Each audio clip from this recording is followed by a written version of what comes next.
তো এই 10টা আলামতের কথা নবী সাল্লাল্লাহু আলাইহি ওয়াসাল্লাম বলেছেন, না হওয়া পর্যন্ত, এই 10টা আলামত না আসা পর্যন্ত কিয়ামত হবে না। ঠিক আছে? আচ্ছা, আসেন বলি। প্রথমে কি? দাজ্জাল, তারপরে ইয়াজুজ আর মাজুজ, 3 নাম্বার ঈসা ইবনে মারইয়ামের প্রত্যাবর্তন, 4 নাম্বার দাব্বাতুল আরদ, জমিন থেকে প্রাণী বের হয়ে কথা বলবে মানুষের সাথে। ঠিক আছে? 5 নাম্বার কি বললাম? ধোঁয়া, দুখান। ঠিক আছে? 6, 7, 8 3টা ভূমিকম্প, পূর্ব দিকে একটা, পশ্চিমে একটা, পৃথিবীর মাঝখানে একটা। 9 নাম্বার ইয়েমেনের নাম শুনেছেন? ওই যে যেখানে সৌদিরা বোম মারছে আর কি, ইয়েমেনের বাচ্চাদেরকে বোম মেরে হত্যা করছে না, জানেন না খবর?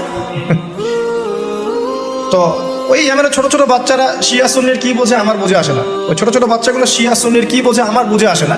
আমেরিকার টাকা খেয়ে ওরা ঠিকই বোম মারছে, আর এই বোমগুলো তো এরা তৈরি করতে পারে না, আমেরিকার কাছ থেকে কিনে নেয়।